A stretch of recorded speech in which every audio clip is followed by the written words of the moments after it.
All right, welcome to the Zero Views to Viral Masterclass. My name is Jonathan Malm. I'm one of the co-founders of Sunday Social.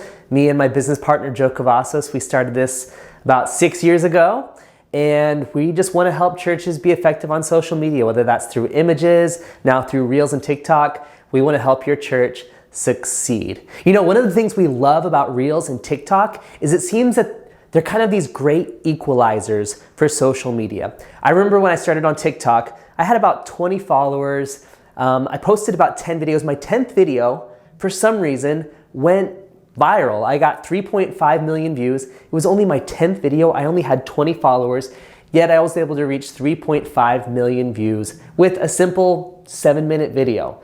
That's the power of TikTok. That's why churches for the last few years have been so excited about platforms like TikTok. And here's the thing, Instagram Reels is becoming exactly like that. I want to show you a couple of videos to get you excited about what's possible on Reels. This first video is a post I made about a week ago. I have less than 2,000 followers on my personal account. I just posted this. I thought it was funny. It's not a particularly great video. It's not great quality. I didn't film it in a Starbucks. I just filmed it in my hallway. Didn't have great lighting. I filmed it on my iPhone and it got 36,000 views.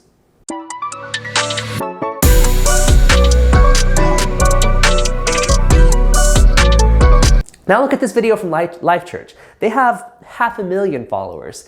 They have access to so many more pieces of equipment than I do, but they also just used their iPhone for this video and they got similar number of views.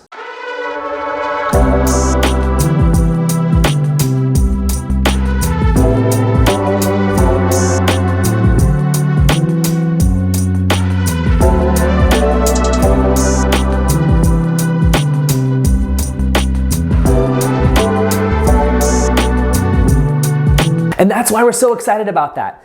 Life Church, they used their phone for this. They had a beautiful video, they had a sound on the Instagram app, and then they used Instagram's editing tools to make this video.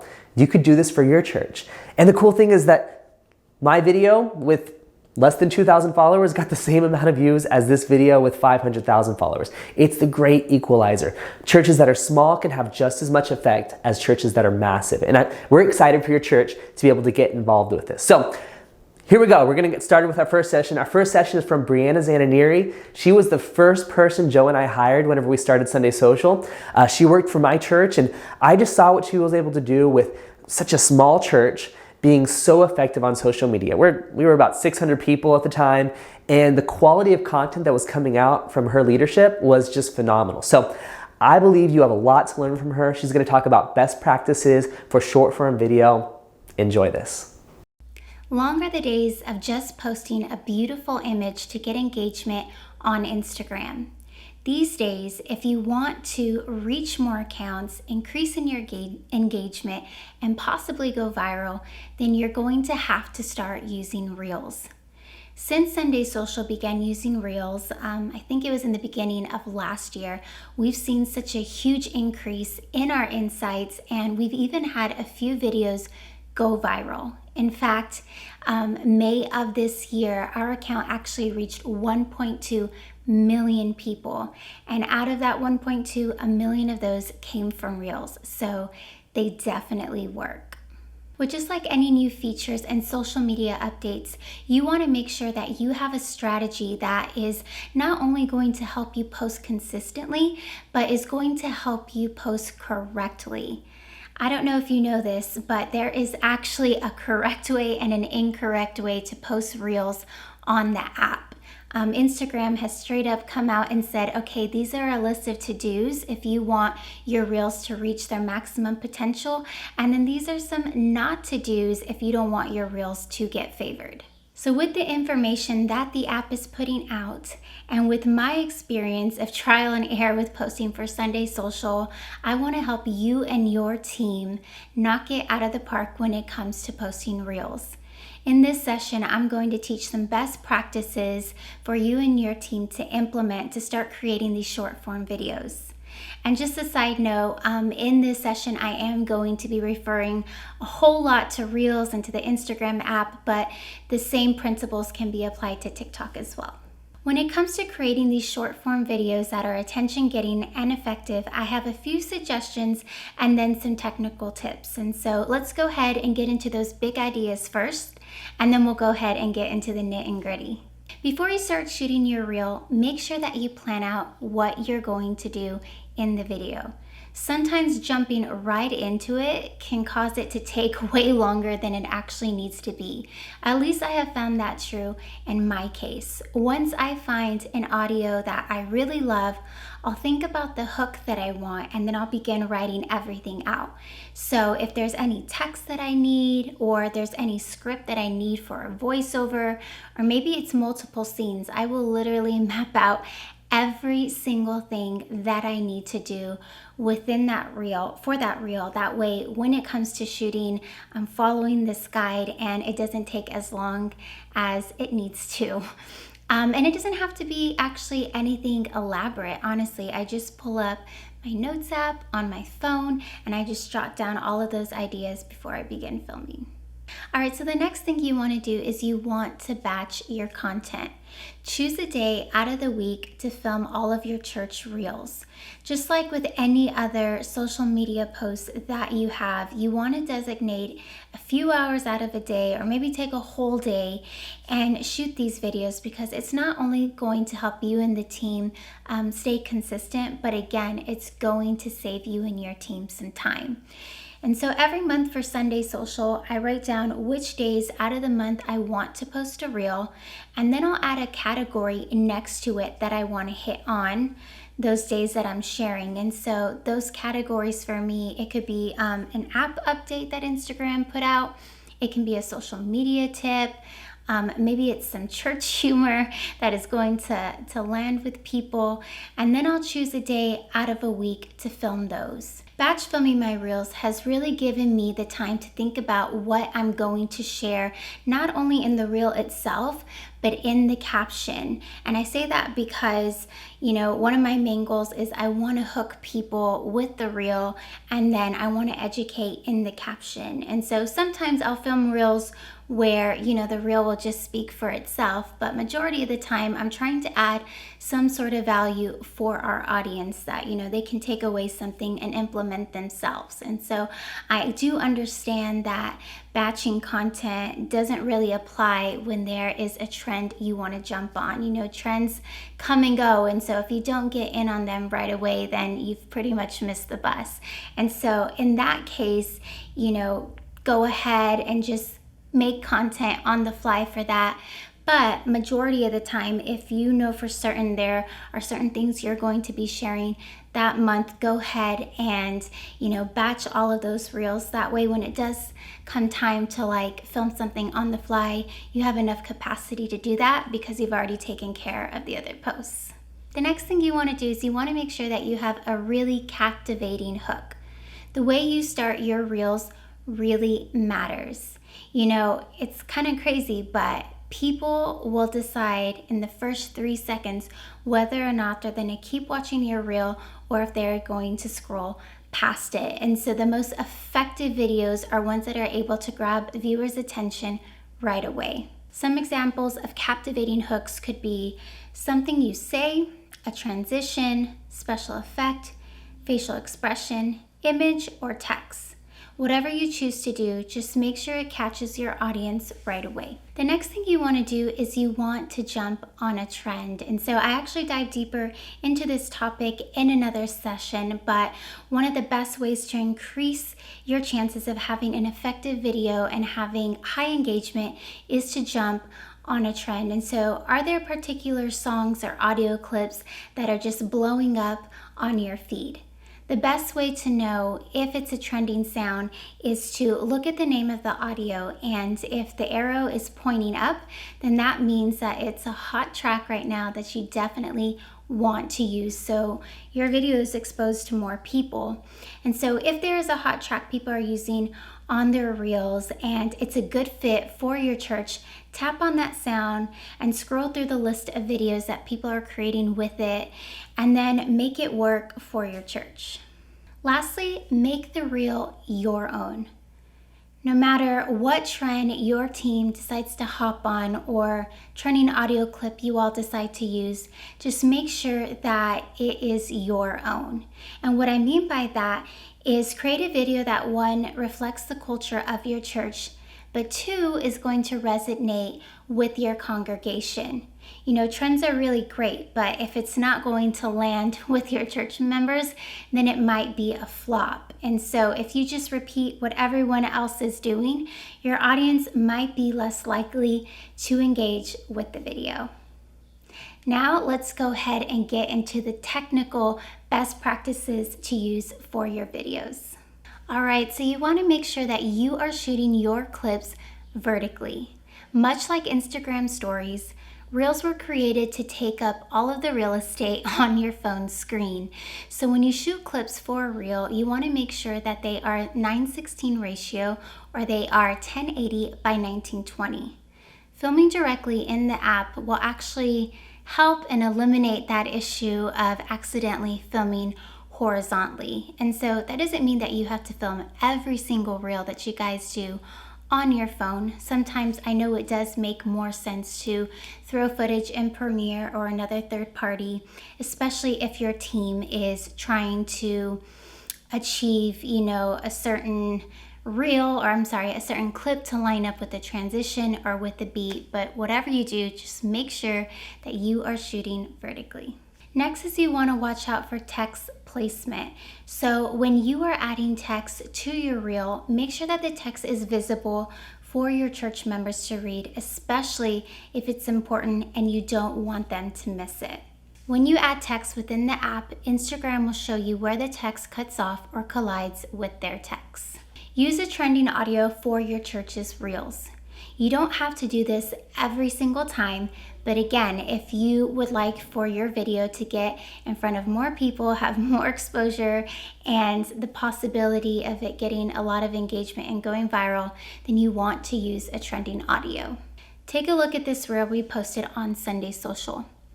I posted a tutorial of how to incorporate this trending sound and the reel took off. Next is you want to use as many Instagram features as possible. The more Instagram features you use on your reels, the better. That is why the app continues to constantly release new tools to make it easier for users to create video within their app. If possible, film and edit your church short in the app. It can be tedious, but it will help with its reach. Use one of Instagram's trending sounds. Add your text using one of Instagram's text options. If your text looks too photoshoppy, it might not get favored. And occasionally use an effect within the app. There are tons to choose from when you search. Another best practice is to make sure that you are sharing your reel to your church's grid. Sharing your reel to the feed is one of the best ways, again, to get in front of more people so it potentially has a chance to have a lot more views and engagement. Not sharing it to your feed can increase the possibility of your community not seeing the reel. And so if you're concerned about, the reel messing up the grid, then just make sure that you pick a cover photo that is going to match your church's aesthetic. Next is avoid using a TikTok watermark. Or vice versa. If you're posting to TikTok, make sure the Instagram logo is not on there. I know that when you're uploading to both TikTok and Instagram, it could be so easy to just want to share the same video because it's convenient. It's less work that you have to do. But in the end, it could actually hurt your Instagram reel or TikTok video. Remember I mentioned that the app literally came out and said, okay, here's a list of to-dos and here are a list of do-nots that you don't want to do when posting a reel. Well, that is actually one of the do-nots. You don't want to have that TikTok watermark. If you do, your reel is less likely to perform well and it will definitely not get favored by the app. All right, next thing you want to do is you want to practice the audio. So if you are using an audio clip that has words, make sure you or whoever is in front of the camera practices what to say before filming. This is actually a little bit of a pet peeve of mine. Personally, I think it looks really bad when you're watching a reel and whatever the person is mouthing doesn't match the audio clip. And so I know if you are recording within the app and you're using the self timer, which I do a lot for Sunday Social, the clip will actually cut off a little bit at the beginning. And so a trick that I do is I'll put that self timer on, and as soon as it hits 1, I'll already start mouthing the audio clip. And for some reason, it ends up syncing to whatever the clip is saying. And so that's just a little tip for you guys in order for, if you're running into that problem, so your clip matches what you're mouthing. Another best practice that I cannot stress enough is once you have filmed and edited your reel, it's ready to go, make sure that you save the video to your phone. Do not play yourself. Save your reel on your phone.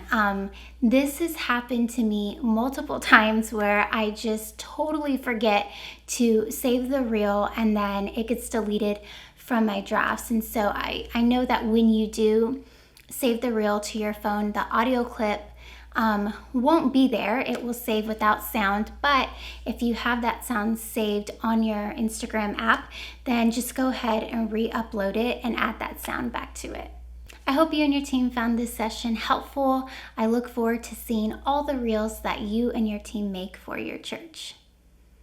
Hey, that was great content, and that was current content. But it's important to remember that stuff on TikTok and Instagram Reels are constantly changing. I remember a month or two ago, I could only post every other day in order for my videos to be successful. I would post, I would try to post one video one day and it would get 2,000 to 10,000 views, and then the next day I would post a video and it would get 20 views. So I found that every other day I was able to post and get much more views. But it's changed recently. The other day I tried and I posted every day and my videos were all doing well. So things are constantly changing at TikTok and Instagram. It's important to start with what Bree said and then just keep testing things. Try things out. See if it works for you. If it doesn't work, go back to the plan. If it does work, consider changing the way you approach it. But do things that way. So we're going to continue on. The next session is about the algorithm, the infamous algorithm of Instagram Reels and TikTok. We're going to share how that works. It's my session, so I do hope you enjoy it. All right, so let's talk about the scary algorithm. I think a lot of people are intimidated by the algorithms of Instagram, Facebook, TikTok, because it feels like a gatekeeper. It feels like something you have to trick or something you have to get around, because the algorithm for many people feels like something trying to limit you, trying to keep you down. But here's something that you need to start thinking about when it comes to the algorithm. The algorithm is literally only there to help people find good quality videos. That's literally what Instagram is trying to do. There's tons and tons and tons of content out there. And their algorithm is literally just trying to say, how can we find the best content so that people can see it? Because you have to realize Instagram, Facebook, TikTok, they want people to use the app. They want people to spend hours upon hours upon hours on the app because that brings in their ad dollars. If they have people watching, then they can serve ads to them and that's how they can make money. So they want really good quality content in front of people, and the algorithm is just designed to help Instagram, Facebook, TikTok, to help them find this is good quality content and this is what we're going to serve to people. So the algorithm involves a lot of different things. It involves what type of content I already like.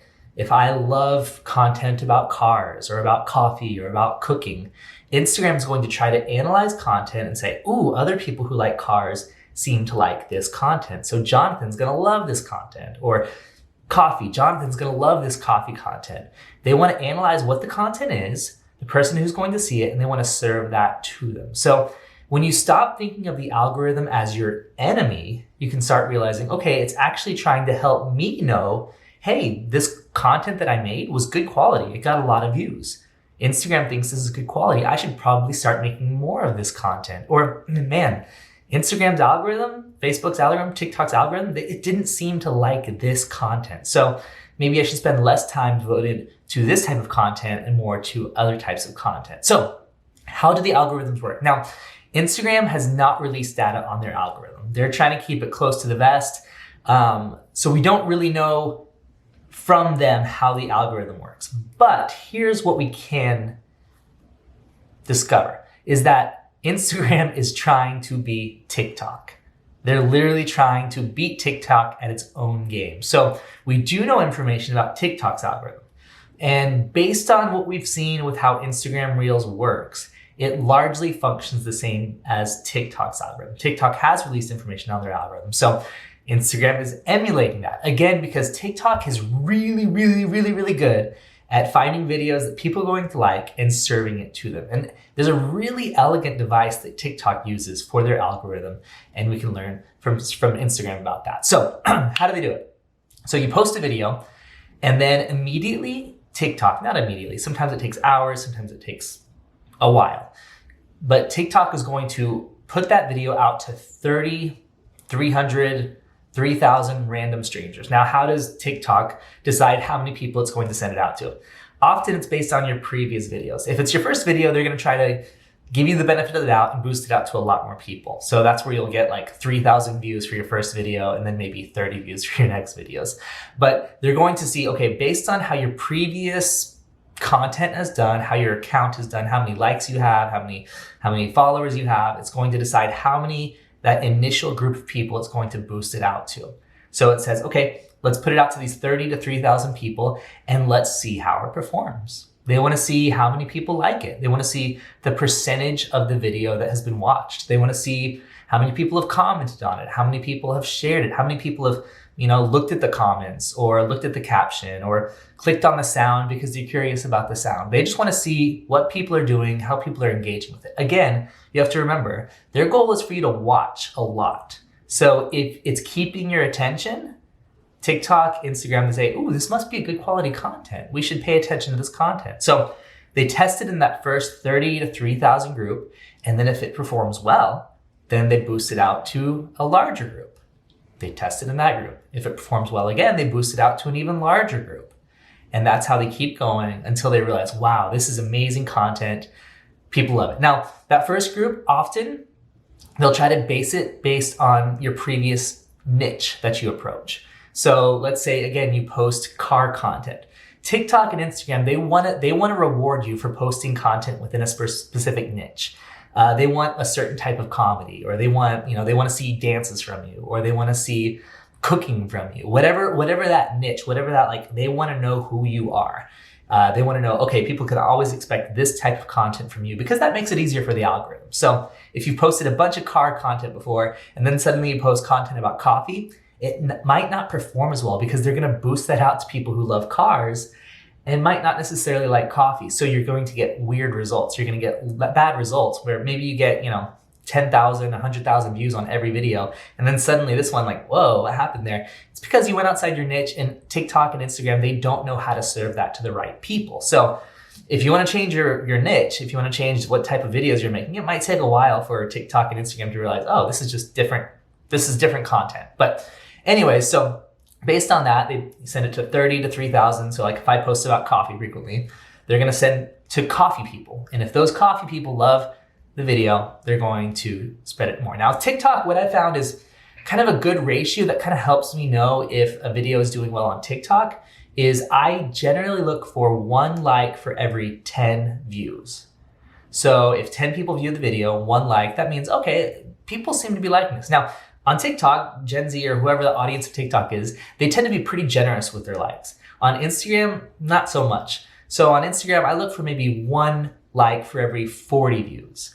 I look for a lot for shares. If people share it, often I've had more shares on a video than I've had likes on a video, which is really weird, but that's how Instagram seems to work. So I look for 1 like for every 40. That's kind of my gauge to see like, oh, that's like a mediocre video. That's like, okay, you're doing okay. Like you're hitting a decent target. Now, obviously, if you're getting more than that, you're probably getting a really good video.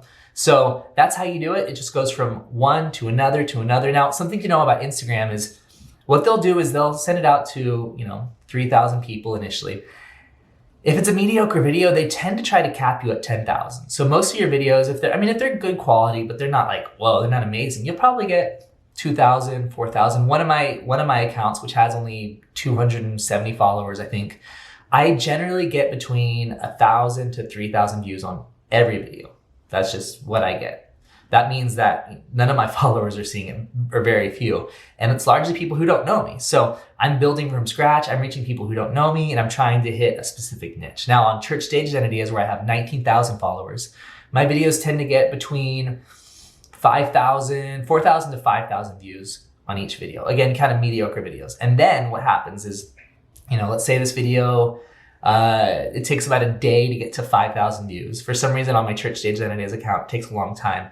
On my other account, I'll get 2,000 views within like 30 minutes. It's weird. I don't know how Instagram decides what to boost fast or what to boost slowly. I think it depends on your following. If you have a bigger following, you're going to get a slower build on views. If you have a smaller following, they're just going to blast it out to people. That seems kind of counterproductive, but whatever.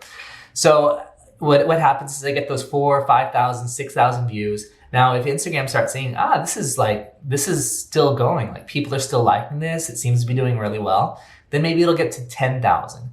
And then often what happens is it just pauses for a little bit. It pauses for maybe a week.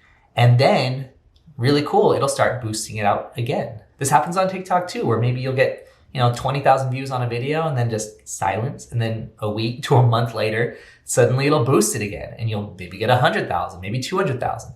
Suddenly Instagram, TikTok feel like, let's try this video again and let's see. Like it was a pretty good video. Let's see. And it might hit the perfect timing, might hit the perfect audience, and it might blow up. So one thing I encourage people to do based on the algorithms is I try not to do very timely content. If I'm posting a Father's Day video, I can pretty much count that that's not going to go beyond that day or that week. If a month later it tries to boost it out, it's not going to go ultra viral or whatever you want to call it. Or also announcements. First of all, announcements are never going to go ultra viral because that's just the nature of the beast. Like, again, am I wanting to get an ad or am I wanting to get something that's entertaining me? But announcements are probably going to only last a day or a week. So you're probably not going to get to that ultra viral status. You'll maybe get 2,000, 3,000 views, which is fine. But really what Instagram and TikTok want is they want entertaining, engaging, informative, whatever your niche is. They want quality content. People are going to say, "Ooh, I love that content. I want to see more of that content." So listen to the algorithm. The algorithm wants you to create entertaining content. You're going to be fighting against it. You're going to be wondering why you never hit 10,000 views if you're making announcements, if you're making stuff that's specifically about your church, that's very much to your church's audience.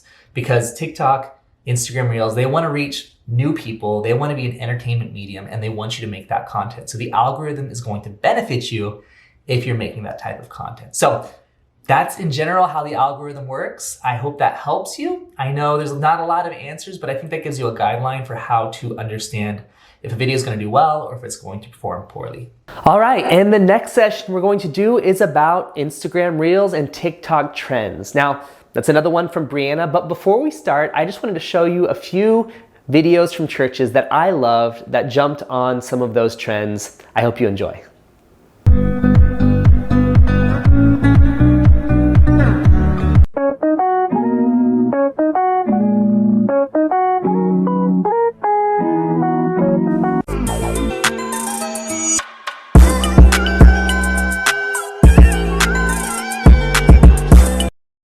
To jump on a trend or to not jump on a trend is a question I'm sure church social media managers have to ask themselves on a weekly.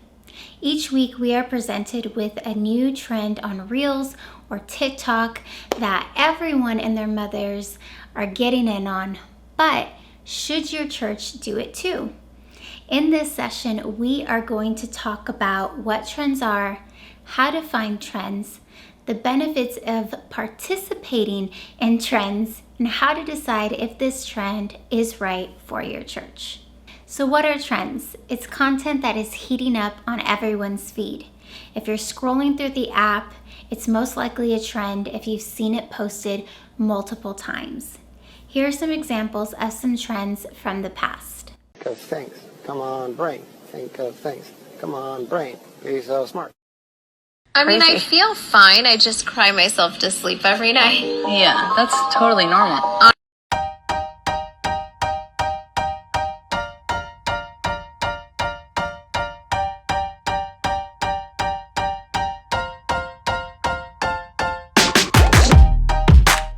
So do any of these trends look familiar to you? I'm sure you saw these trends posted all over your social feed. As the social media manager for Sunday Social, I jumped on these trends, and as you can see from our insights, it paid off. I just wanted to note that throughout this session, I will be using Instagram as an example for trends, but majority of this content you can definitely apply to TikTok as well. So where can you find trending material? The easiest way to find what is trending on Instagram is to head over to the Reels tab in the app and scroll through the videos. At the bottom of each reel, you'll see the audio. If this has an arrow pointing up, then this is what is currently trending on Instagram. If you tap on the audio, Instagram will pull up every reel made with it for you to scroll through. If this is a trend you want to jump in on, save the audio so you don't lose it or have to go searching for it again. So what are the benefits of your church taking part in a trend? The first is that your account is more discoverable. What does this mean? Because the audio reel is trending, more people are likely to come across it because that's what everyone is posting. Just like you were able to tap on the name of that audio, and when you did so, all of those videos popped up with every video that was ever created from that sound, so your reel will be added to that list too, and people are able to now then watch it if they use that trending sound. And so this gives your reel an edge on more exposure.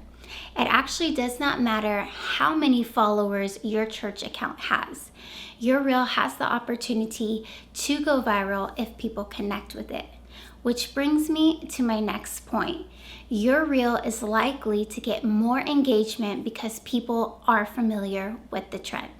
Because the sound of the reel is trending, majority of the people that come across your video will be familiar with it, aka your church members. And so they'll be waiting to see just how your church put a spin on one of the biggest audios that's going around at the moment. The reel will most likely resonate with your church members that follow you, but others that come across it, if they're in the same niche as you, they'll most likely enjoy it as well. And so getting engagement on posts should always be a priority because you want to make sure that it's not a one-way communication. You want to make sure that there's a conversation always happening and engagement happening on your posts with your church members. Another benefit of your church participating in these trends is that your church's account will reach more people. And this is similar to what I said earlier about your account being more discoverable. But this time, if your goal as a church is to minister to more people and bring more people through the front doors of your church, whether that's physically or online, trending audios for your reels is a great opportunity to do so. Using a trending sound paired with some local hashtags will help people in your community to discover your church. At my previous church, when I led the media department, I can't tell you how many visitors came in to the church and they let us know that they found us through social media. And so if Reels continues to be pushed through the Instagram app, I would highly suggest that you take advantage of reels and videos with those trending sounds to evangelize to your community. And lastly, show your church's unique personality by jumping on a trend. A benefit of jumping on a trend is that you and your team can completely make that reel your own. And this helps with showing the unique culture and characteristics of your church. Remember how I said that you can, again, tap on the name of that trending audio and then a list of videos will pull up from anyone who's created a reel using that sound? Well, I actually do that sometimes for Sunday Social. If I'm feeling a little stumped or having a little bit of a creative block, I'll kind of just scroll through and watch, the way people created reels using that sound. And then from there, it will spark some inspiration for me to create a reel. I think about, what are the unique qualities of Sunday Social that I can share with people. And I think the same can be applied to your church. How? By, sharing, what your vision is at a church, or maybe it's called a mission statement. What are some key culture sayings that you all have around your church? Or what is your pastor currently preaching at the moment?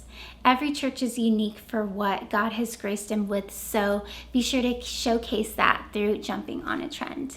So now that you know the benefits of trends, how should you decide whether this trend is a right fit for your church to participate in? To be honest, I think we can always find a way to make a trend work for us. But just because it's trendy does not mean it's always a right fit for your church.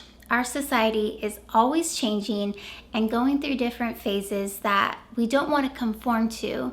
But I think at the same time, we don't want to get left behind, so to speak, with social media updates. We want to stay relevant with our message, we want to stay relevant with our methods of sharing the hope of Jesus. And so here are some thoughts that I have to consider that will hopefully help you balance that idea.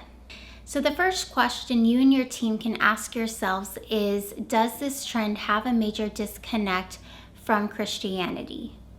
Majority, if not all, of the audio clips that are trending are from popular movies, shows, or songs that have no Christian background. I think all of us are aware of that. And so when I choose an audio clip for Sunday Social, this is something I ask myself because majority of our audience are believers.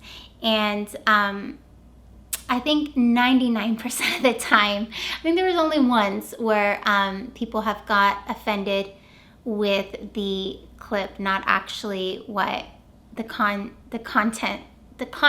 of it, just, the clip in general. But 99% of the time, people aren't offended, but I always want to make sure that I'm representing Jesus very well, and I'm representing the company in a good light. And so I take the Sunday Social team and our company into consideration, and I ask myself, am I doing this because it's really trendy, or because I truly believe that this is going to benefit our audience? And so I think the same can be asked by you and your team. Are we representing our church well? Are we representing our pastor well? And will this be beneficial? Of course, like I said, not everyone is always going to love the content that you put out. Someone might always have something to say, but just because something is trendy, it might not be beneficial for your church. And so I would just take that into consideration. The second question you can ask yourselves is, will this trend resonate with our church members? And so even if the trend is not going to offend anyone, is it going to land with your congregation? You have to consider the demographic in your church and who the post is targeted for. And so if your church has maybe an older demographic, then some of these current pop culture sounds might not be useful. For instance, like I said, those dancing videos, if it's already like a choreographed thing, I'm not sure if the wiser folks are going to understand it if it's not insanely popular. But if your content is directed more to the young adults or the student ministry, then most likely they will be familiar with that trend and resonate with it. So when you want to jump on a trend, I would consider who that post is for, which church members is that post for, and then how you can reach them. If you think only a small percentage is going to understand the trend and it's only going to resonate with some, then I might pass on it. Lastly, will this trend be beneficial for your church members? Like I mentioned earlier, can you tie the clip in a way that is going to be helpful for your congregation? I don't think every post that you do for your church's account has to have some like super deep meaning. I mean, for Sunday Social, sometimes I'll create reels that are relatable, they're punchy, and they're just straight to the point. And it's usually something pertaining, to the church space that is going to be relatable with the audience and make them laugh. And so the same can be done for your church because you also want to have fun. But you want to ask yourself, is it going to be beneficial? Is it going to be more helpful, or is it going to be hurtful? I hope you found this session helpful. Trends can be really fun for your team to recreate and also really beneficial for your church to get more engagement and reach more people. There's just a few questions you have to reflect on and ask yourselves to see if it's a good fit for your church. And that was a great session. What I got from it was use trends, don't chase trends. Trends, Instagram, TikTok, those are tools available to us. So we want to use them to be effective for our purposes. We don't need to fit into their mold. We need to use them for our purposes. So what I want to do before we move on to the next session is I want to show a couple more videos that tie in with some trends, but do it in a unique way. And I think this will be encouraging for you.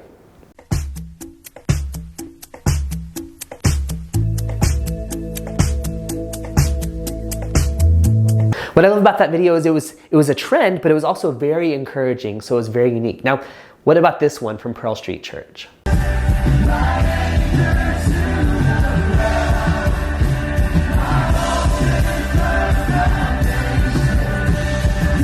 And that video was just a worship clip. It was just a father worshiping with his son, but what made it impactful and very effective was that it was on Father's Day. So it was just a video of someone worshiping, but seeing a father with his son, even if you didn't go to the church, you found that very impactful. So it did very well. Now, the next session we're going to do is we're going to talk about the content buckets. This is what we use at Sunday Social to create our product shorts. This is how we decide what we're going to make. So I'll share that with you. I hope it helps you. It's another session from me, and then we'll go through some more sessions afterwards. All right, so we already talked about in the algorithm session about how Instagram and TikTok are going to reward you for creating content that people like. That means people largely who are unconnected with your church. So how can you create content that connects with people who have no idea who your church is and also gets that viral boost from Instagram and TikTok? We've created a few different content buckets that we approach with Sunday Social that we create for this product that we have called Shorts. So we'll share that with you, and I think it'll help your church figure out what you should post, what type of content you should post, and maybe some context around that type of content. So the first thing is vlog and devotional. So vlog meaning just a video blog, a devotional. We create this content. It's literally just little thoughts, 15, 30 seconds long, thoughts about spiritual formation, about Jesus, about the Bible, about forgiveness, about shame, about anger, sadness, all these different topics. We can give you a full list later, but we create content that's around that. Now, this might already be your sermon clips. If you're making sermon clips, this is what that could be about. Now, I want to give you one little guideline for this is remember that people might have no context for your church. They might not know anything about the Bible. So those clips, those bites that you get from your sermon, make sure that they make sense without having to have the context of the full sermon, without having to have context of the church, and without having to have context of Christianity. A lot of times we say things that make sense if you have a whole host of other knowledge about the Bible behind you. So what that means is it needs to be very self-contained. Whatever that clip is, whatever that sermon clip is, whatever that bite is, it needs to be very self-contained, meaning it makes sense by itself. If you know no other information, you get what it means. So that also means, man, start with really good content. Like, don't have a lot of buildup. Like, whatever your best quote is from the sermon, start that. So what that means is if you need to rearrange the sermon, you can do that. So maybe the really good point is at the end of this long story. Grab that point, move it at the beginning of the video, then have that full story and then have it end with have it cut there, and then whenever it loops, it ends with that point. That's a fun way to do it. You can have it loop seamlessly where it only really makes sense once you watch the full video and then suddenly it loops. A lot of people do that with, food blogs. The first shot will be you biting into that sandwich, and then it'll be making the sandwich after that, and then looping back into you biting that sandwich. So vlog, devotional content. If your sermon clip doesn't make sense, like if your pastor didn't very clearly set up the question that he's answering, or if they didn't very clearly set up the framework of what this little clip is going to be about, just make a little prompt at the beginning of the video. What should I do when I can't forgive someone? What should I do when I feel sad? What should I do? And then play that clip. So you don't have to make it fully just the clip by itself. You can actually add some context ahead of time. So we do that with creating little prompts, creating little questions that you can post before the video. If you don't want to do it in a sermon, and maybe your camera quality is not great, or you don't have recording capabilities very well, man, just grab your pastor, record a video like I'm doing right here. It doesn't have to be amazing. It doesn't have to be perfect quality. In fact, the more real it feels, the better it's going to perform on TikTok and Instagram Reels. Real, genuine, authentic, feeling like, oh man, someone shot this, even holding the camera instead of using a tripod like I'm using. Man, hold the camera, get up right up into your pastor's face, ask them a question and have them answer it. Make it feel very raw, very real, very in the moment. It's actually probably gonna perform better than something that's highly produced, very professional. On Instagram Reels and TikTok, people are trained to think that highly professional equals ad. But something that's more personal feels real and genuine, especially on the video format. So next thing is funny. Do something funny. Hop on a trend. There's so many trends that you can see if you just scroll through Instagram for 20 videos. If you scroll through TikTok for 2 or 3 videos, you're going to find a trend that people do. Do your church's version of that trend. Make it applicable to your church. Make it something funny. It's just going to show a lighter side of your church people. You never know if that if it ties into a spiritual principle, be like, I'm interested in this church, and they might click through, they might even follow you. That's a way that you have to reach people. Another thing is this listicle approach. Now, you've probably seen this, a lot of Instagram influencers, a lot of the experts that help you learn how to use Instagram Reels effectively and TikTok effectively. They'll have these little boom, boom, boom, boom, 4 points. You can do that for your church. 4 ways to forgive someone. 4 ways to deal with someone difficult at church. 4 things you should be praying for today. 4 ways to memorize more scripture. Find 4 quick tips and make a listicle video. Super simple. Another thing is B-roll. So that means if you have footage of your church service or photos of your church, or just beautiful shots, around your community or in a field next to your church, do something like that. Now, if you're doing those shots of your church, I want to encourage you, do something that gives people some context. People have no idea who your church is. So 20 shots of people walking into your church building, it's not going to be super effective. That's not very compelling. Unless I know those people, unless I go to your church, unless I actually follow your church, I'm probably not going to like that content. So a lot of the churches that I see do this, they post those pictures of people going in. They post, that really cool shot of the worship leader leading worship. That's cool if I go to your church, but it doesn't perform very well because Instagram Reels and TikTok are meant to reach people who don't follow you. They're meant to find content that just goes ultra viral. That's what the goal is for those platforms. So give some context. Maybe have your pastor saying something really inspirational as a sound clip behind that B-roll footage or those clips. Maybe have someone share their testimony, share that behind those clips. Make it very effective. Next, motion graphics. This is really similar to B-roll.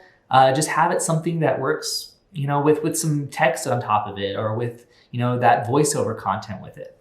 Next, invitation. Now, I want to encourage you to get creative with this. I've seen people do, a ping pong ball that is hit and someone grabs the ping pong ball and says, come to church this Sunday. Or, you have that coffee cup and you pour milk into it and it says, see you this Sunday. Do something creative. Do something that is visually impacting and is very creative, surprising. Because that's what's going to be effective on Instagram Reels and TikTok. It's not necessarily going to be the thing that says, hey, we want to see you this church this Sunday. It's just another ad, right? But you want to do something even if I don't go to your church, that video that you posted intrigued me and it kind of made me smile, or it made me oh, that was pretty cool. Do something like that if you're doing an invitation. And then finally, holiday material. So Do something funny for Mother's Day. Just have someone on screen be like, hey, call your mom. Do something like that. Or have someone light up a firework for 4th of July or for New Year. Do something fun, do something engaging for holidays. It's probably not going to invite people to church, but just celebrate holidays with people. If you do it right, that can go ultra viral because people just want to see content for Christmas or Easter or something like that. Do something that commemorates the holiday, have fun with it. And I think you might see some good results. So those are some of the content buckets that we use at Sunday Social with our product that's called Shorts. Shorts are literally created for churches to use on Instagram Reels and TikTok. That's what we use to kind of guide what we make. I hope that helped your church too. Hope you enjoyed that session. Now, our next session is from a friend of mine. His name is Derek Ortiz. He works at a church here in San Antonio called Pearl Street Church. I met this guy, man, he does everything. He is a creative extraordinaire. He does video, he does graphic design, he does short form video content, he does social media. He actually helps us here at Sunday Social. He's made some reels for us. He's made some season kits for us. Just a phenomenal guy.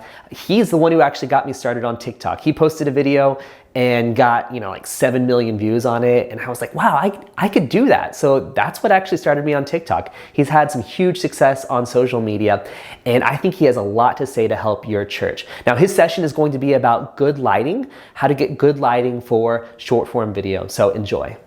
All right, you guys, welcome to this session of our Sunday Social Masterclass. So glad to have you a part of this one. Today, we're going to be learning all about lighting. Lighting is one of my favorite subjects to be able to learn about and talk about, and I'm excited to teach you what I know about how to create great lighting for your videos. Now, I believe that lighting plays an important role in helping our content be able to go viral and be able to get the views that we're looking for and the engagement. Without good lighting, it's hard to be able to tell what you're watching, but if you have great lighting, it helps with consistency, but also helps the viewer want to watch what you're creating. So today we're going to be able to break down this actual lighting scene right here that I have going on. This actually involves a few lights going on at the same time, and I'd love to break it down for you. And then at the end, I want to show you how you can create some great content with just what you have at home. So you're probably thinking to yourself, well, man, Derek,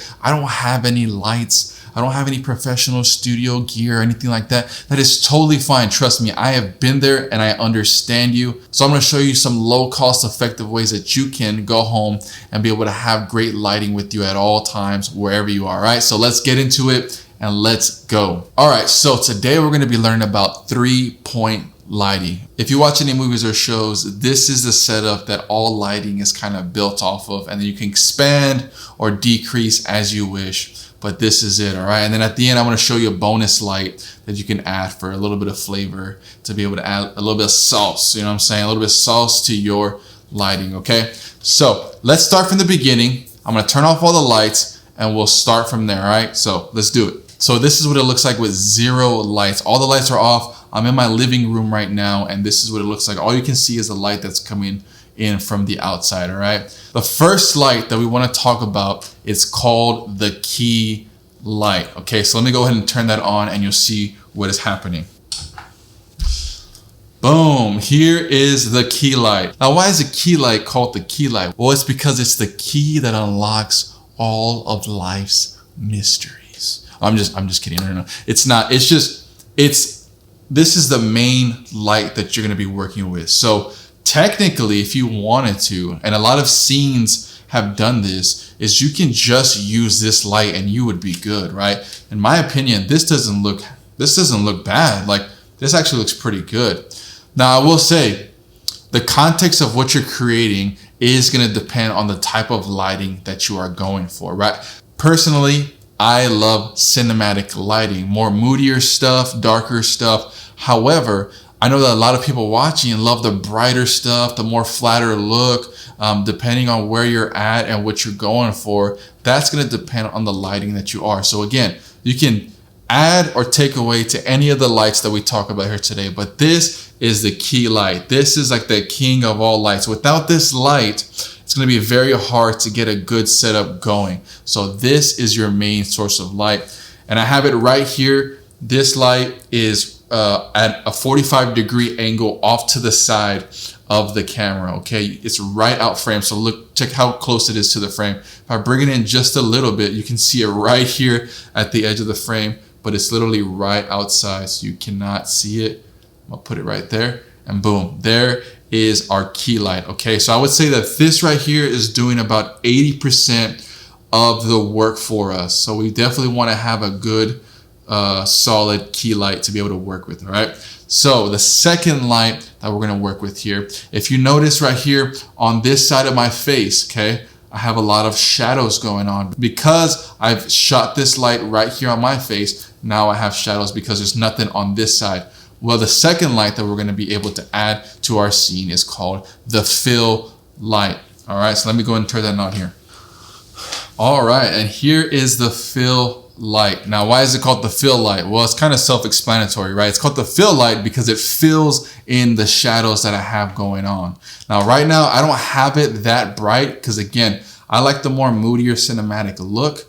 And so I've added just a touch of light to be able to fill in slightly the shadows of my face and being able to still see my face altogether. I don't want it completely dark.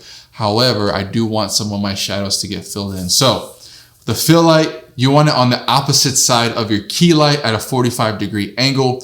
And you want it, depending on the look that you're going for, you want it to be a little dimmer than your key light to be able to still show some shadows on your face and have a nice look to it. All right. So that is going to be your fill light. And my fill light is right over here to the side of me. And this is my key light. So now that's light number 2. Okay, we got one more light that we're going to learn about. And remember, I told you in the beginning, there's a bonus light that I'm going to show you that we can add to this scene. All right, so let's go ahead and do this here. The third light that we're going to do is called a backlight. Okay, or sometimes it's called a hair light. Sometimes it's called a rim light. There's multiple names for this light, but today we're going to call it the backlight. Okay, so we have our backlight. So let me turn that on here.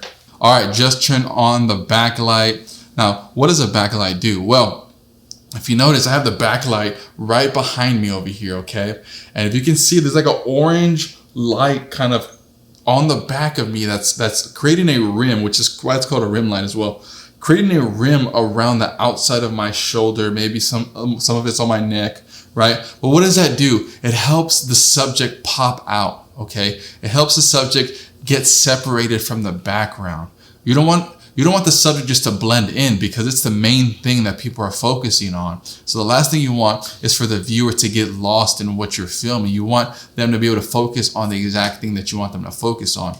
And that's what the backlight does. It helps the subject get separated from the background, okay? And so having a nice backlight here helps to do that. Now, why is it orange? Right? You're probably thinking, why is it an orange light? It kind of looks weird. It doesn't look natural. And you're right. It doesn't look natural. In order for it to look natural, we got to add a fourth light. And this is the bonus light I was telling you about. The fourth light is the practical light. All right, let me go ahead and turn that on for you and see what that does. All right. That right there, my friends, is what you call a practical light. Why is it called a practical light?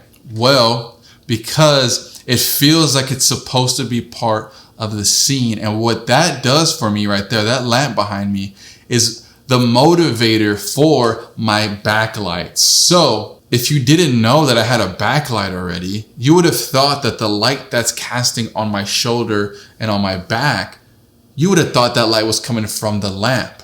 But it's really not, because the lamp is not that powerful. So I added the backlight that's being motivated by the practical light behind me, which is a lamp. But also what's cool is that it helps give some contrast to the scene, right? Because before I turned that on, it was dark back there. There was really nothing to see. But now that I put the lamp behind me and turned it on, and notice I changed it to a different color. It's a warmer tint. It's a warmer temperature. It's able to add more contrast, right? Because my skin's a different color temperature than the lamp. There's a cool and warm contrast that's going on in the scene that helps be able to bring it all together and just create an overall great look. So let's recap here today. There's the 3 lights that we're going over, the 3-point light, okay? The first one is the key light. Second one is our fill light. third one is our backlight. And the fourth bonus light is going to be this lamp right here, which is the practical light. Now, again, there's no rule book on lighting. There's nothing you have to follow or have to do. Lighting is what you make of it. So you can take any of the principles we learned today to be able to execute them in the way that you want. You can take away lights, you can add lights. This is just the basic principles that you get to take home and implement them to your setup. Now, like I said in the beginning, what if you don't have any equipment? You're like, Derek, that's awesome, man, but I don't have those cool lights that you got. No worry. I have been there. I've only had these lights for a few months, okay? So I know what it means to not have equipment yet, but just because you don't have equipment doesn't mean you can't still have good lighting.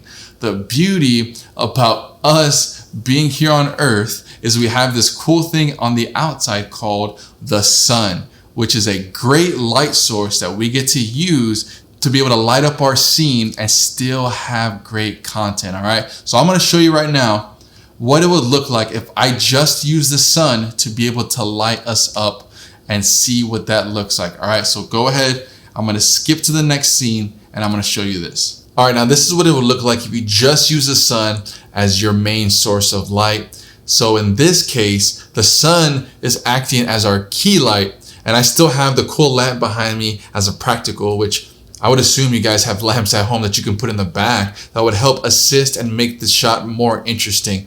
But essentially, this is just the sun. That's all it is. And so I would say if there's a window that you have in your house, if there's something that you can access that helps you bring sunlight in, use that to the best of your knowledge and the best of your ability. So what I did was position the camera to where the window or the sun that's coming in, again, like I mentioned earlier, is at a 45-degree angle from the camera.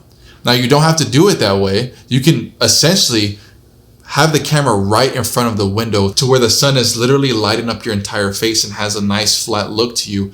That's great as well. And I know a lot of content creators that do that technique to be able to light their videos. So I would say utilize the sun. If you don't have any lights right now, that's okay. The sun is perfectly fine. As long as you're filming during the day, you should have no problem getting some great lighting within your videos. Well, I hope this session has helped you out. I hope you learned some great things that you're able to take home and utilize within your own content and your own context. Thank you so much for joining this session. Can't wait for you to check out all the rest that we have to offer here in this masterclass.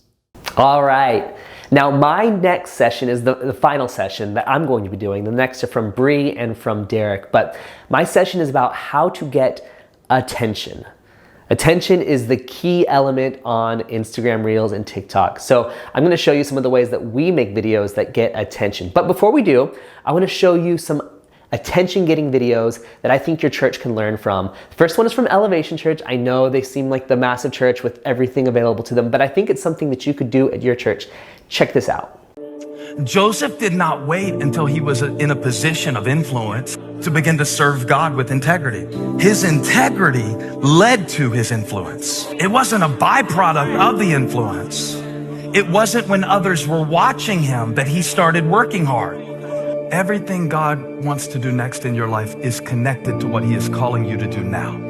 Now that's a sermon clip. Sermon clips do well sometimes on social media, but what I love about it is what maybe might have not been visually compelling from watching Stephen Furtick giving the sermon, they decided to try it a different way with a visual and then using the text from the sermon audio clip on top of it. So if you don't have great lighting at your church, if the message is not set up for short form video, why don't you grab the audio clip, shoot something beautiful with someone from your team, grab a projector, grab a beautiful video and shine it on someone, and then do the same thing they did. You could easily recreate that video for your church and be just as effective. What about this video?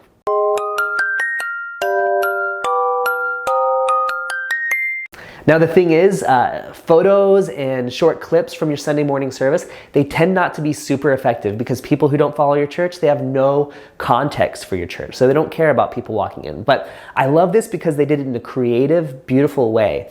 And that's something you could do.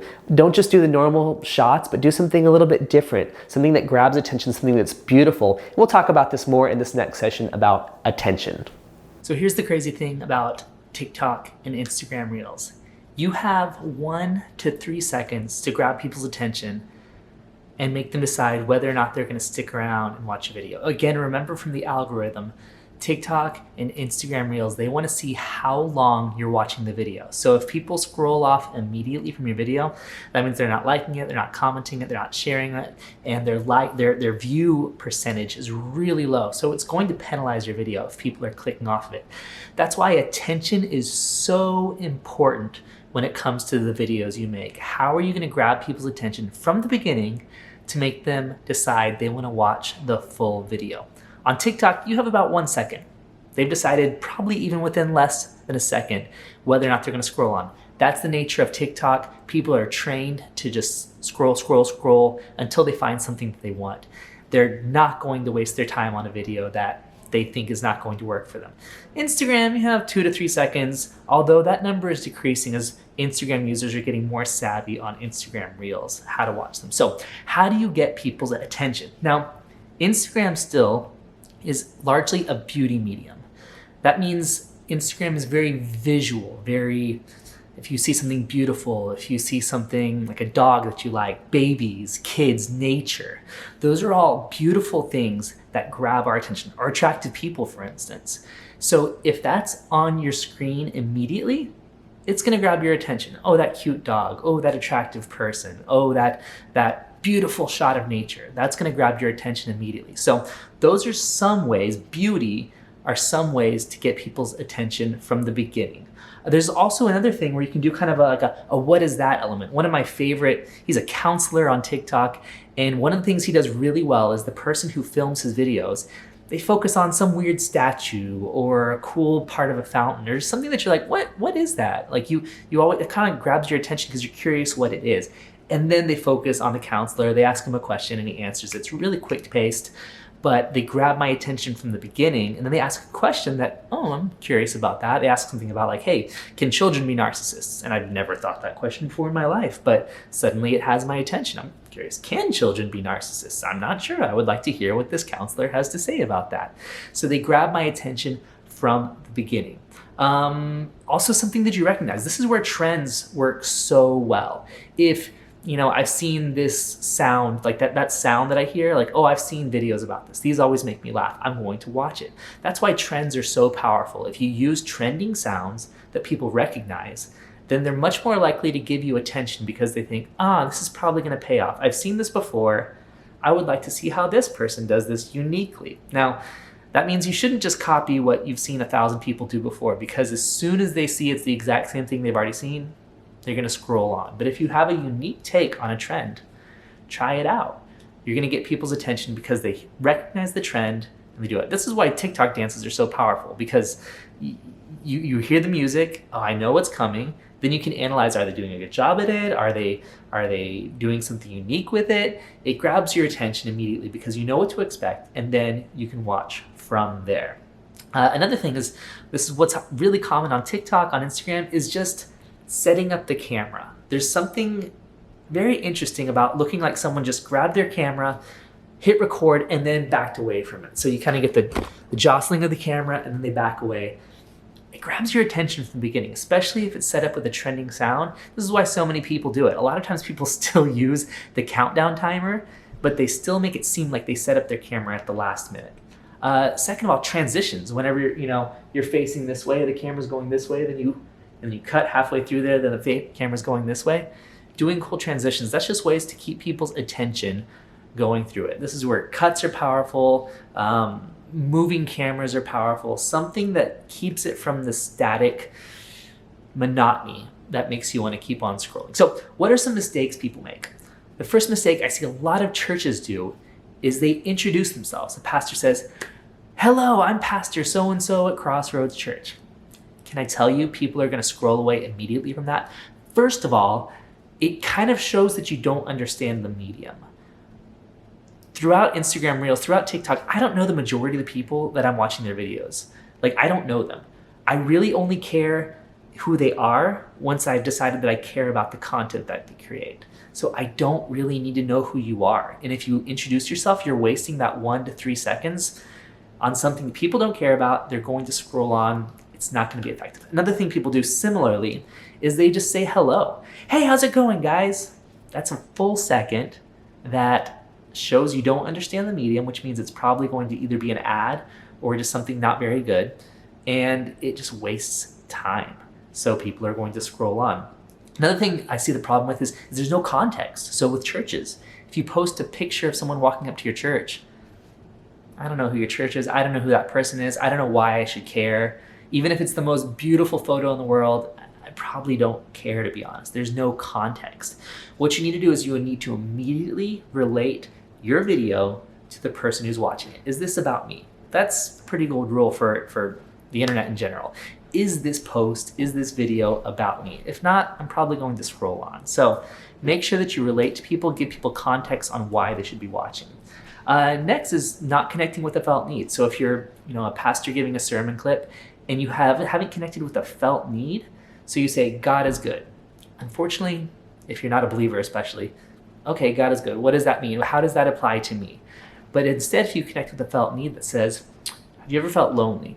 Have you ever felt sad? Have you ever felt anger? Have you ever felt like you can't forgive someone? I felt those feelings. That connects with a real need for me. And then you talk about how God is good. So always connect with the felt need that people feel first. How is this about me? Again, how is this about me? Unfortunately, people don't want to hear about God. Even Christians, weirdly enough, on Instagram and TikTok. They want to hear, how is this about me? And then hopefully you can lead them to how it's about God. But start with your viewer. How is this going to be about them? What are they going to see that makes them want to watch it? Another thing is when people get too professional. So if you're actually using professional lighting, professional camera, if you're using titles that look really good, if everything looks really canned and using transitions like those fades and stuff, people are going to click off of it. We're trained to think that professional videos equals ads. That's why, weirdly enough, if you start seeing the ads that are on TikTok and Instagram Reels, they start looking less professional, more user-generated, and they're actually more effective. They start using titles that look like they were made inside of Instagram Reels. They start using titles that look like they were made inside of TikTok. That's why with our videos that we make for the shorts that we make for our users is we try not to make them too professional. And it's actually an intentional decision. It's not us just being cheesy. It was this weird thing that we talked about when we first started launching shorts. It's we obviously need them to be professional because it reflects well on us and it makes people say oh, this is worth paying for. But we know that on Instagram Reels and TikTok, the less professional, within a degree, it should have good lighting, it should have good sound, but the less professional it looks, the more people are actually going to give it attention. So find that balance between quality lighting, we did a session about that, quality sound, but not making it seem like it's an ad. That's a very key detail. Another thing people do is just an old trend. I've seen 100 versions of the same trend, and at some point I start getting tired of it.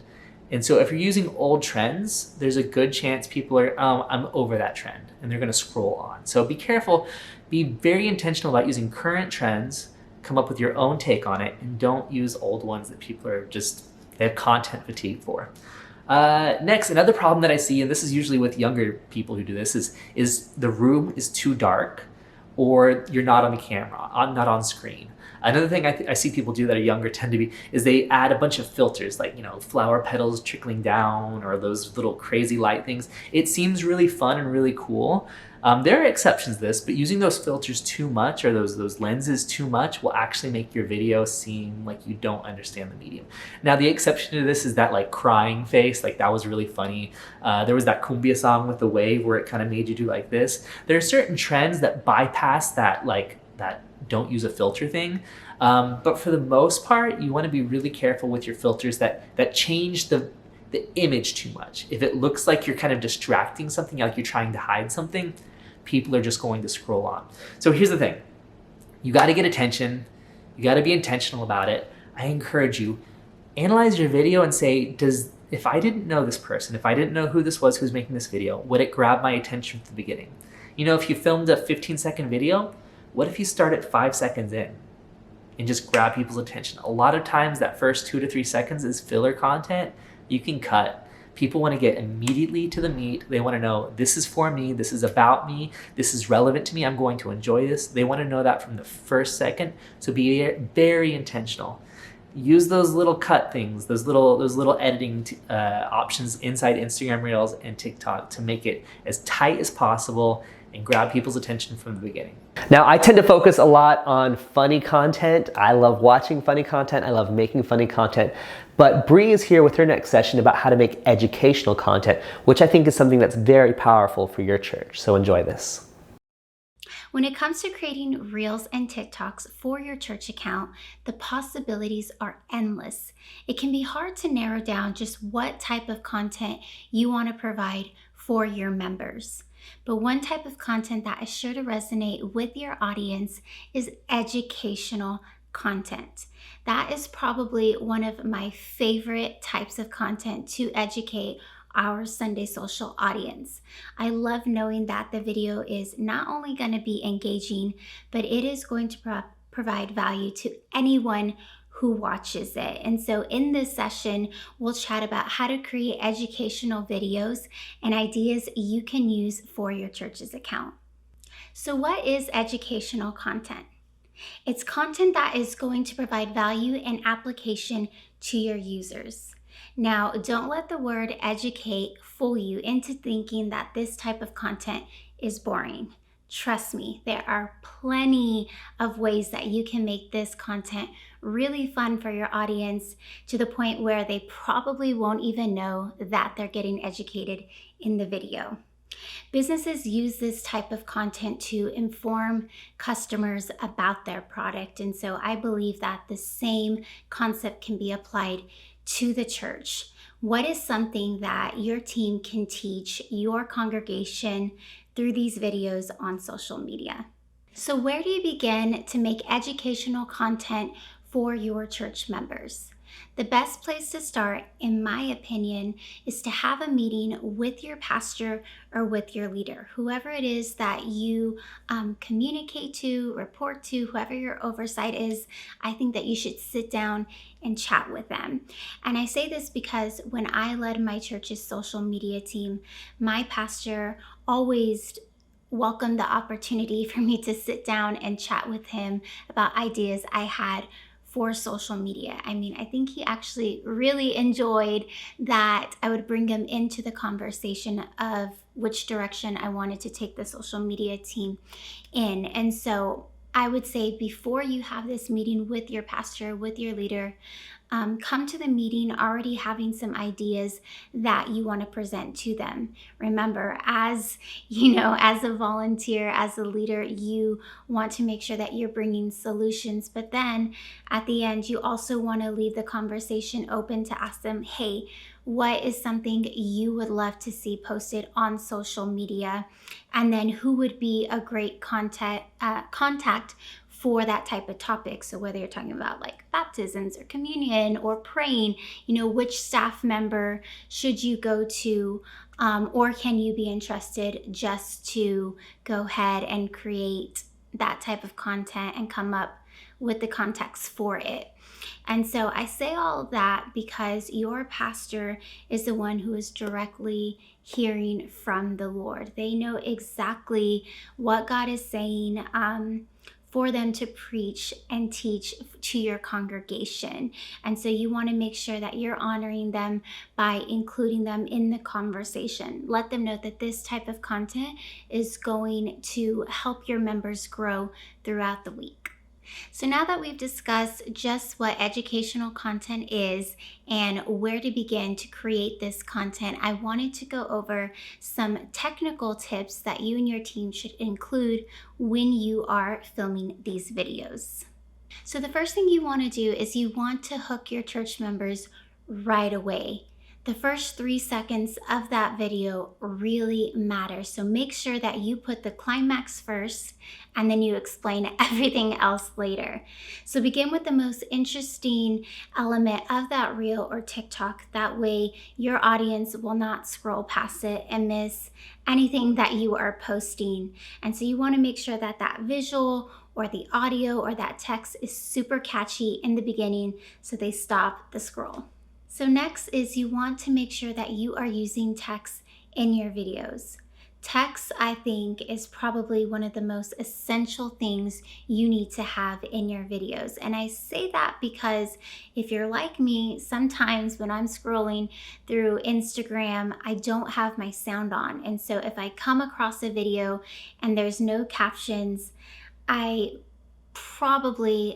not kidding, like 90% of the time, I'll just scroll past it. And so that's why I'm always encouraging our Sunday Social audience to use captions on their videos. And so I think the same can happen to your content. If your members don't have their sound on and they don't see that text, they're like, you know what? I'm just not going to watch it, or I'll come back to it, and then sometimes they forget. And so to eliminate all of that, make sure that you're including text if someone's speaking. I know sometimes that can get a little tedious to type out like every word, and so that's why Instagram has made it super easy to use the caption stickers, and they'll generate all the text for you, and then you can even go back in there and just tweak anything that might be misspelled. And then lastly, you want to make sure that you are adding sound to your video. In the Reel or TikTok, if you are using a trending clip, then you are pretty much set.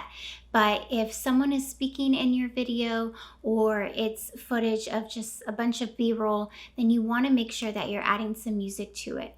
Preferably a trending sound, because that is going to get your Reel or TikTok favored, and then it's going to reach and be in front of way more people. All right, now let's chat about some ideas for educational content you and your team can create. The first is biblical principles. I think this is probably the best idea for educational content for your church members. If your church only has services on Sundays, then this type of content is really going to help your members, grow and learn throughout the week. And so remember how I said to have that sit down with your pastor or with your oversight on educational content? This would be the example of when to do that. I would partner with them on these type of posts. And so allow them to come up with the context for these types of posts, and then your team be the one to present it in a creative way. Unless you get permission otherwise, like I said, they give you full permission to come up with the context for the post, then go ahead and do it. But I think this is also, biblical principles is also a really great way to collaborate with your pastors and with your staff members by having them on camera to teach these type of topics. Some examples of biblical principles that you could post are, if you have baptisms coming up, use Reels and TikTok to explain the importance of getting baptized. If your church is taking communion the following Sunday service, dive into why we take communion. If someone is new to Christianity, they might be wondering how to pray or read their Bibles. Use a Reel or TikTok to show them how to start. If your church just so happens to have classes on these type of topics, still create this type of content and then direct them to how they can learn even more about these biblical principles. Another type of educational content idea that I think every church can benefit from and should post about is church culture. And so between attending church and serving, it can be so easy to forget the why and the culture of the church. One great way to build and maintain church culture is to keep it in the forefront of people's minds, and social media is such a great tool to do that. So whether someone has been at the church for years, or someone who's only been attending for a month, this content is for everyone. I think you can never over communicate the culture and the heartbeat of your church. And trust me, your pastor and your staff will probably thank you for posting this type of content. They will really appreciate it because you're helping church members to stay aligned and in unity with each other. Next is church events. I always like to say to use the 80-20 rule with church events. You don't want the majority of your feed to look like a bulletin board, an old school bulletin board filled with church events. However, I think there are many creative ways to promote a church function that doesn't seem like you're overdoing it.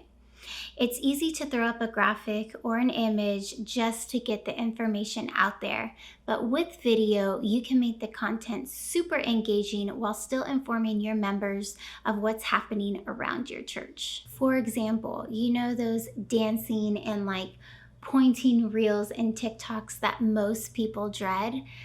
I was one of them until I started doing them, and now I have so much fun creating them for Sunday Social. But these are really perfect for educational content videos to promote for your members for a church event. Give them 5 benefits on why they want to attend this event, or give them 3 reasons why they don't want to miss coming to this church function. I know the dancing videos are for everyone. Maybe even no one on your social media team wants to volunteer for this. But what I do know is that you have a church full of people who I'm sure they are a handful of members who would love to be a part of what you and your team are creating. And so choose someone and ask them if they would be willing to be the on-person talent for these types of videos. These types of reels and TikToks are entertaining, and they will keep your church members hooked to watch. Trust me, if they see someone from the congregation doing the dancing, doing the pointing, I know if it's me, I would stop and be like, never knew that person could do that. Trust me, it would be quite entertaining. And so make sure to also use some trending audio for this type of content, because that again is going to favor your video and get it out to more people than just your church members, because you want to create that content for your church members, but then you also want to get it out within your community so more people can find your church. Another type of educational content video you and your team can create is scripture breakdown. Help your church members break down a scripture by using short form videos. Ask a staff member or a pastor to share an encouraging scripture with your church members that they can recite and carry throughout the week. Then have them break down the meaning of the scripture in the video. Show your congregation what was taking place when that scripture was written, maybe some root words they can pull from it, and then how they can apply it in the present day to their lives. All right, the next idea is something I like to call beyond the sermon. We only get so much time on a Sunday to hear the sermon. And so one of the best ways to keep the message going throughout the week is to put it on social media. And so Reels and TikTok are a really great way to remind your congregation of what was shared on Sunday and how they can apply it to their daily lives. For example, use B-roll footage such as clouds, a field, the beach, and then use the scripture in the message for your text. Or you could simply use a clip from the sermon. You can also ask people to share how the message impacted them. You could also give 3 ways people can apply the sermon this week with the trending audio. Creating educational content for your church is really important. It is going to provide value to your members and help them grow spiritually throughout the week. Thank you so much for joining my session. I hope you found it helpful and that some of these ideas that I gave you, you and your team can start implementing right away. Okay, and we're almost done, but we have one more session from Derek Ortiz about how your church can learn to do better, funny content on these platforms. What is up, everybody? Welcome to this session of the Sunday Social Masterclass. So glad to have you joining us. My name is Derek, and I can't wait to teach you what we're going to learn here today. Today, we're going to be learning about how to make videos funnier. What are some things that we can do today to take the content that you're already making, you're already creating, and just take it up a notch to be able to make it just a little funnier. Now, my favorite kind of content is comedy. I love to watch funny videos, have a good laugh. And I personally love to make those kind of videos as well. And over the years, just me doing content, I've learned a couple things and picked up a few tricks that I'd love to share with you today to be able to take your content and make it funny, all right? So there's 3 things that I've learned just making content that I wanna share with you, all right? So the first thing that I noticed when making content is the best way to make a funny video is to go ahead and remix someone else's idea or a video that you've seen, okay? Now, what does this mean?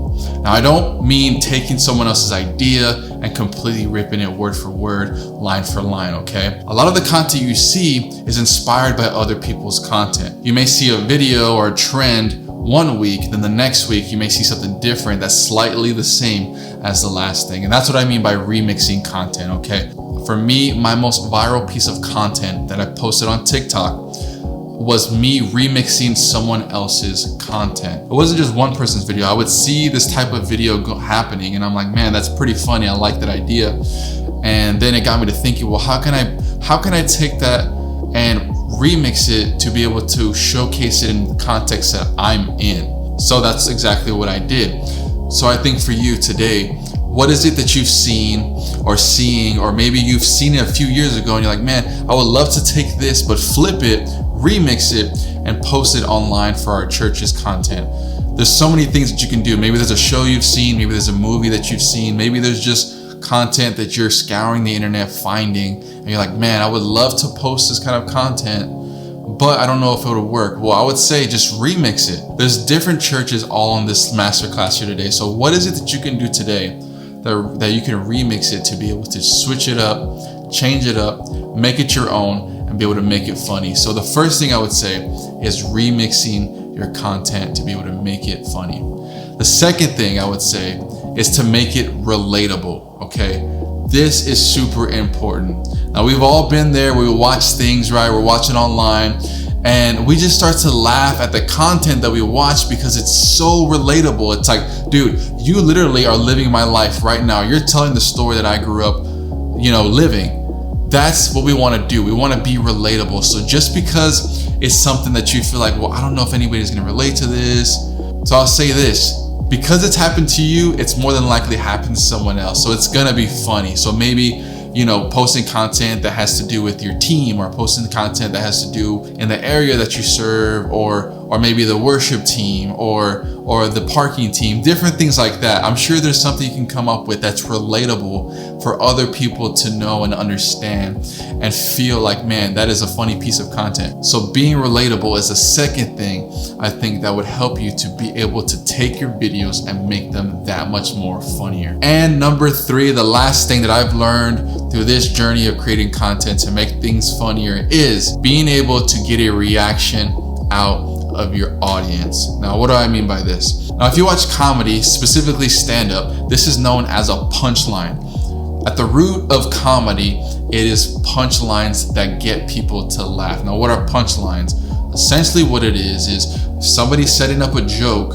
At the end of that joke is a punchline or a twist that makes it funny because it's unexpected, which gets a reaction out of the audience. So that's what I mean. Maybe you're leading your audience down one path through your piece of content and boom, there's a quick switch at the end that makes it hilarious and makes people want to watch it again. What is it that you can do, right? How can you lead your audience down a path and then completely switch it on them to be able to get a reaction out of them? So I keep talking about this viral piece of content that I put out, and I want to kind of break it down for you as to why I feel like it did so well. So what I did was made a video, right, where it looked like I was cooking something. I had a bowl, I put some popcorn kernels in there, I put some flour, I put some lemon juice, like all kinds of ingredients, mixed it up, put it in the microwave.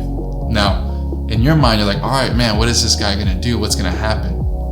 Put it in the microwave, pop it out, and boom, it becomes hot Cheetos. In your mind, you probably didn't think that was gonna happen, right? And that's what I mean by a reaction. I think the content did so well because I got a reaction. There's a punchline right at the end. It was the last couple seconds. I pull it off the microwave and it's hot Cheetos. Now that's not realistic, obviously. And I think that's what made it so funny is like, it's more of like a got you type of thing. So being able to get a reaction out of your audience is gonna be an awesome way to be able to continue to make funnier videos, all right? So those are the 3 things, all right? The first thing is remix content. Second is be relatable. And third is get a reaction out of your audience. And we're done. Hope you enjoyed all of that content. Now, we've had a lot of people asking if these videos, if these sessions are going to be available to rewatch after the fact. Now, what we're doing is we're making them available to our Shorts subscribers here at Sunday Social. Now, Shorts are literally just pre-made videos for Instagram Reels and TikTok. we're trying to figure out how to help churches with this. Maybe they feel like they can't do it themselves. They don't have someone who wants to be on camera. They don't have the time to make it. So we're trying to figure out a way to help churches do that. And Shorts is our answer to that problem. So Shorts, if you're already a subscriber to Sunday Social, they're $10 a month. If you're not a subscriber, our base plan is $19 a month. That gives you access to all of our image library and to these short form videos. There'll be a sign up link down below if you're interested. But here's the cool thing. You get this Masterclass replay. You can watch it as many times as you want. We've also been making a lot of other videos and are keeping on making videos to help you navigate the changing platforms. Instagram Reels, TikTok, they're constantly changing. Trends are going different, so we're constantly trying to make videos to help you use those effectively. We also share trending sounds and ideas to help your church jump on some of these trends that we talked about in these sessions. So I'd encourage you, sign up. It's well worth the money. If not, though, we just hope you enjoyed it. We're not going to try to hard sell you on it. We just want to help your church be effective at Instagram Reels and TikTok. Bye, guys.